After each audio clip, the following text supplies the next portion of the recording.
दोस्तों, welcome back to our HTML tutorial series. आज हम सीखेंगे HTML लिस्ट के बारे में। ये हमारी HTML की क्लास नंबर 3 है, जिसमें हम सीखेंगे लिस्ट टैग काम कैसे करता है। तो सबसे पहले हम बात करते हैं अनऑर्डर्ड लिस्ट की। जब हम चाहते हैं हमारे आइटम्स बुलेट के फॉर्म में दिखाई दे, तब हम यूएल टैग का यूज करते हैं। यूएल एक पेयर टैग होता है जिसकी ओपनिंग और क्लोजिंग होती है। यूएल के अंदर हम एलाई टैग का यूज करते हैं। आइए हम इसे एक एग्जांपल से समझते हैं।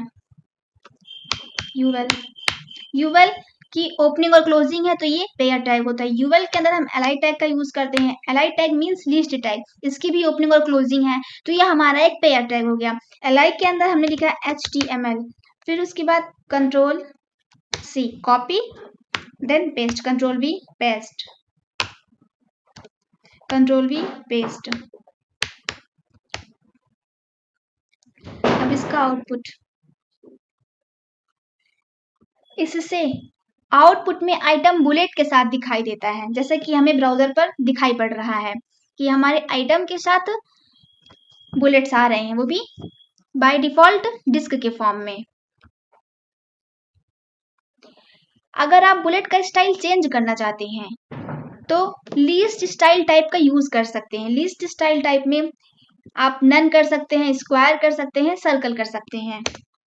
आप यूएल के ओपनिंग टैग में स्टाइल एट्रीब्यूट का यूज करते हैं, list list style type square. अब इसका आउटपुट हमें क्या दिखाई पड़ रहा है? इसमें जो आइटम आ रहे हैं वो स्क्वायर बुलेट के साथ हमें दिखाई पड़ रहे हैं। इसमें आइटम हमें स्क्वायर बुलेट्स के साथ दिखाई देते हैं। लिस्ट स्टाइल टाइप स्क्वायर लगाने से, लिस्ट स्टाइल टाइप सर्कल लगाने से हमें हमारे आइटम्स सर्कल बुलेट के साथ दिखाई पड़ते हैं। हम चाहते हैं कि हमारी लिस्ट स्टाइल टाइप आए ही ना, नन हो जाए, तो हम लिस्ट स्टाइल टाइप नन का यूज करते हैं। सेकेंड लिस्ट के बारे में हम जानेंगे, जो होता है ऑर्डर्ड लिस्ट। ऑर्डर्ड लिस्ट का यूज क्यों करते हैं? तो जब हम चाहते हैं कि हमारे आइटम नंबर के साथ हमें दिखाई दें या अल्फाबेट्स के साथ दिखाई दे, तो हम ऑर्डर्ड लिस्ट का यूज करते हैं। तो आइए इसे हम एक एग्जांपल से समझते हैं। ऑर्डर्ड लिस्ट भी एक पेयर टैग होता है जिसकी ओपनिंग और क्लोजिंग होती है। ऑर्डर्ड लिस्ट को हम OL टैग से डिनोट करते हैं।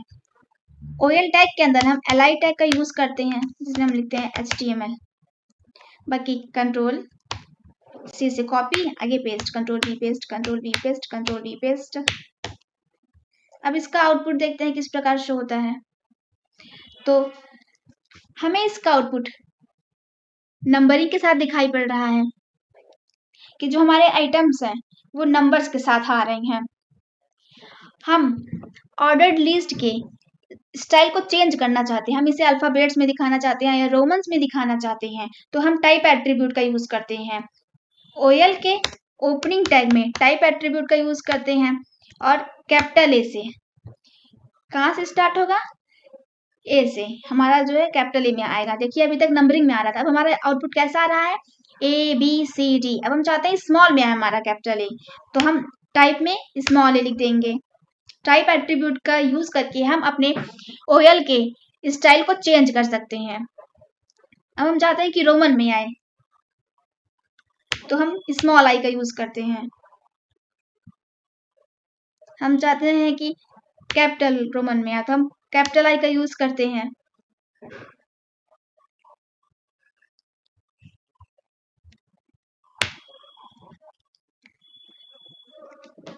तीसरी लिस्ट हमारी होती है डिस्क्रिप्शन लिस्ट, तो जिसे हम कहते हैं DL। इसकी भी ओपनिंग और क्लोजिंग होती है, तो ये हमारा होता है पेयर टैग। आइए हम इसे एक एग्जांपल से समझते हैं। तो हमारा सबसे बड़ा मतलब यह है कि डिस्क्रिप्शन लिस्ट का यूज क्यों करते हैं, हम क्यों किया जाना चाहिए। हम चाहते हैं कि हमारे पास एक वर्ड आए और उसकी मीनिंग भी आए, उसे हम उसका डिफिनेशन बताना चाहते हैं या उसके वर्ड को समझाना चाहते हैं, तो हम डिफिनेशन लिस्ट का यूज करते हैं। डिफिनेशन लिस्ट में DL टैग से डिनोट करते हैं। डिफिनेशन लिस्ट को किससे डिनोट करते हैं? डिफिनेशन लिस्ट को DL टैग से डिनोट करते हैं। और डिफिनेशन लिस्ट के अंदर DT टैग होता है। DT टैग यानी डिफिनेशन टर्म, किस टर्म के बारे में हम डिफिनेशन देने वाले हैं, तो HTML के बारे में देने वाले हैं। फिर आता है डिस्क्रिप्शन डिफिनेशन, मतलब कि डिफिनेशन का विवरण देना हमें, DD। तो HTML क्या है? हम सभी ने अपनी पहली क्लासेस में पढ़ा था कि HTML का फुल फॉर्म होता है हाइपर टेक्स्ट मार्कअप लैंग्वेज, तो हम वहां पे यही लिखेंगे।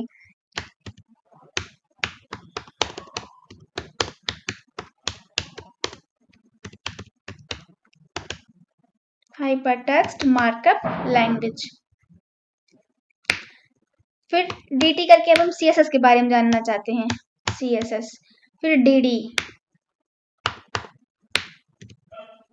CSS का फुल फॉर्म क्या होता है? Cascading style sheet.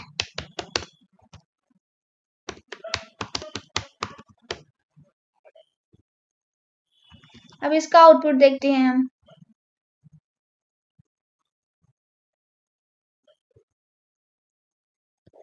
तो हमें इसका आउटपुट इस प्रकार से होगा। आशा करते हैं कि आप लोग को हमारी आज की क्लासेस पसंद आई होंगी।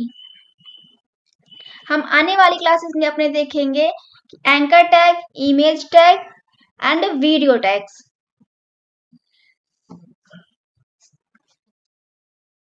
थैंक्स।